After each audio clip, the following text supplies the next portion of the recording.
सनातन का अर्थ है जो नित्य है, शाश्वत है, समीचीन है, प्रत्येक संदर्भ में नूतन और सामायिक है, जो हर पल है। और वो तब से है जब से धरती, अंबर, अग्नि, जल, वायु, निहारिकाएं, नक्षत्र है, वह तभी से है जब से मानवीय अस्तित्व है, वह तभी से है जब से जैव जगत है। और जगन्नाथ इसका अर्थ है जो ईश्वर है। तो सनातन का अर्थ है जो नित्य है, जो सबके हित की बात कहता है, न केवल एक व्यक्ति के लिए, जो सभी के लिए, प्रत्येक प्राणी के हित में, प्रत्येक तत्व के लिए, तो जो सबके लिए है वह सनातन है। और इसलिए हमारे यहाँ अभिव्यक्ति की स्वतंत्रता है कि हम उसे किसी भी ढंग से कहते रहे। एकम सद विप्रा बहुधा वदंती, जो सबके लिए नित्य प्रार्थनाएं करता है, जो यहाँ ये कहता है कि जो आपको अच्छा नहीं लगता वो दूसरों के साथ न करें, आत्मनः प्रतिकूलानि परेशान न समाचरित, इसका अर्थ अन्य के साथ ऐसा न करें। जो वाणी, व्यवहार, आचरण, भंगिमा, मुद्रा, शब्द, आपका भास, आभास, उपस्थिति, ये कोई भी ऐसी न हो जिससे दूसरा व्यथित हो, व्याकुल हो, पीड़ित हो अथवा आहत और चिंतित हो। तो जो सबके हित की बात कहता है, जो सबके मांगल्य और सबके कल्याण की, सबके उद्धार की, वह सनातन है। सनातन धर्म का अर्थ है कि जो प्रत्येक प्राणी में परमात्मा को अनुभूत करता है। सनातन धर्म का अर्थ है कि एक ही ब्रह्म सर्वत्र विस्तृत है, सभी रूपों में बराबर, जो एक आत्मा के सत्य को स्वीकार करता है और ये कहता है कि वह सर्वत्र है। और वो ये भी कहता है कि सब में समान रूप से है, सर्वव्यापक है, समान रूप से है। कोई ईश्वर ऐसा नहीं है कि वो एक ही स्थान पर है, एक ही व्यक्ति में है, तो इतनी समता की बात कहता हो। इसलिए सनातन धर्म के अगर हम सौंदर्य की चर्चा करें तो गीता कहती है आत्मवत् सर्वभूतेषु, जैसा आप मानते हैं अपने को वैसा दूसरे के लिए। हम पूरे विश्व को कुटुंब मानते हैं, विशेषकर सभी के अधिकारों की चिंता करता है, जो सभी के सुख, स्वास्थ्य, सौंदर्य की। वो कभी ऐसा नहीं कहता कि किसी के अधिकारों का अतिक्रमण करें। वो सबके सम्मान और स्वाभिमान की चिंता करता है। वो सबको ये कहता है बराबर के हिस्से मिलें। समो मनान से जानता देवा भागम यथा पूर्वे संजानाना उपासते। जब उपासना की बात कहता है तो कहता है किसी के अधिकार छीन मत लेना। परदारा मातृवत, प्रत्येक स्त्री को माँ कहता है। वो प्रत्येक स्थान पर ईश्वर को अनुभव करता है, वह सनातन धर्म है, प्रत्येक स्थान पर। और हर कंकर में हमारे यहाँ शंकर को हम अनुभव करते हैं। जल का प्रत्येक कण, आपो वै ब्रह्म, अन्नो वै ब्रह्म। हमने अन्न को भी ईश्वर माना है, जल को भी ईश्वर माना है। तो जो पवन, प्राण, प्रकाश, आकाश में जो कुछ व्यवहारित है, व्यवहार है, वो सब एक ही ब्रह्म का विस्तार है। इसलिए सबका आदर हो, ये बात सनातन धर्म कहता है। और वह नित्य है, वह शाश्वत है और हम सब उसी के उपासक हैं।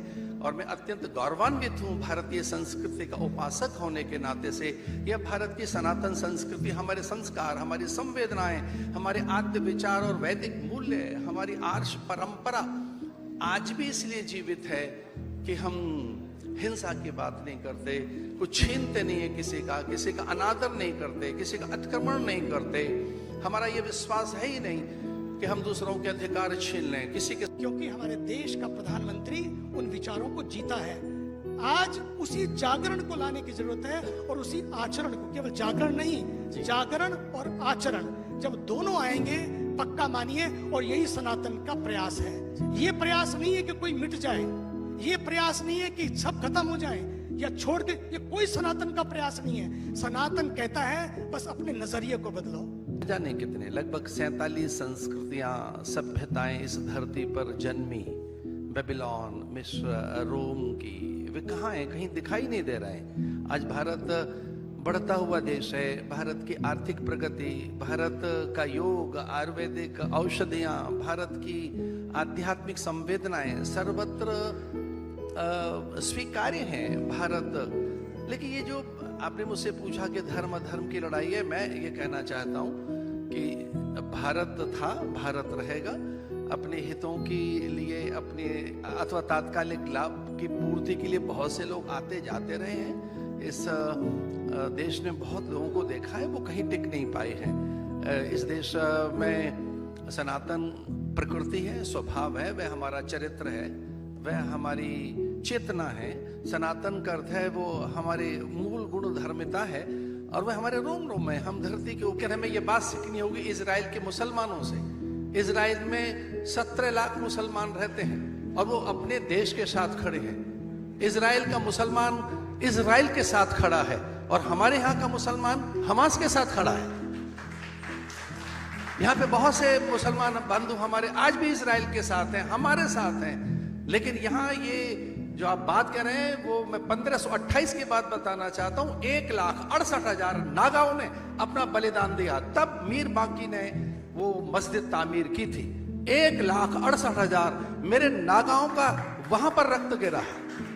तब से लेकर आज तक, वो गुरु गोविंद सिंह हो, हमारे गुरु तेग बहादुर हो, या हमारे नागा हो, मैं आपकी जानकारी में देना चाहता हूं, मैंने अब तक 12 लाख नागाओं को शिक्षित और प्रशिक्षित किया है अपने टेन्योर में, अपने जीवन में। एक जिले की आबादी नहीं होगी इतनी जितनी मैंने लगभग 12 लाख नागाओं को सन्यासी बनाया। पर मैं उन्हें आतंकवाद नहीं सिखाता, मैं उन्हें इस तरह की प्रवृत्तियों में नहीं डालना चाहता।